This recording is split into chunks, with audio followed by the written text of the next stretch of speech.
लोग यमराज के नाम से भय से कांपते हैं और भाग जाते हैं, और ये बालक तो यमराज के सामने प्रतीक्षा करता हुआ खड़ा है और भूखा और प्यासा। तो ये नचिकेता यमराज को देखकर प्रणाम करते हैं। यमराज प्रसन्न होते हैं, कहते हैं वाह बालक, तुम्हें देखकर, तुम्हारे साहस को देखकर मुझे प्रशंसा हुई। बताओ, तुम वरदान मांगो, तुम क्या मांगते हो? तुमने चूंकि 3 दिन तक हमारी प्रतीक्षा की है, 3 वरदान मांगो।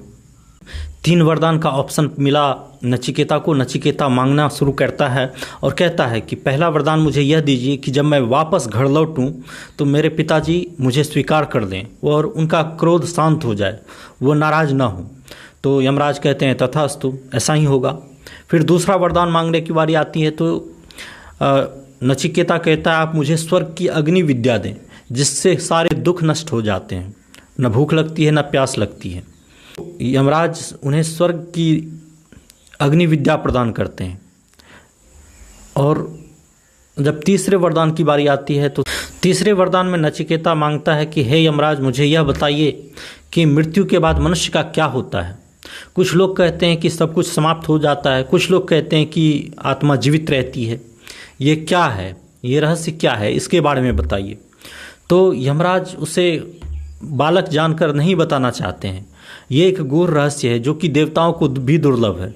तो ऐसा समझकर वो उस बालक को यह ज्ञान नहीं देना चाहते और उन्हें वो लालच देते हैं कि तुम ये बात मत पूछो और तुम दूसरा सब कुछ मांगो मुझसे।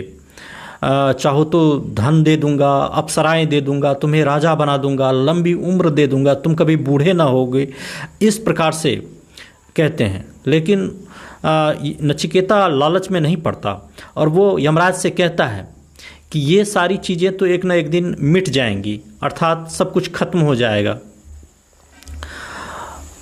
लेकिन आप मुझे इस रहस्य के बारे में बताएं। सत्य, मुझे सत्य जानना है। अब वास्तव में मरने के बाद क्या होगा हमारा। तो यमराज उसकी दृढ़ता देखकर प्रसन्न होते हैं और कहते हैं ठीक है बालक, मैं तुम्हें ज्ञान देता हूँ, आत्मज्ञान देता हूँ। मृत्यु के बाद आत्मा नहीं मरती, आत्मा जीवित रहती है। आत्मा न तो जन्मती है न तो मरती है, आत्मा सदैव विद्यमान रहती है। आत्मा को कोई नष्ट नहीं कर सकता। इसलिए जो व्यक्ति इस रहस्य को जान लेता है, अनुभव कर लेता है, वह भय से मुक्त हो जाता है। नचिकेता को आत्मा का ज्ञान कराया और उस अवस्था को प्रदान किया जो कि आत्मज्ञान वाला कहलाता है।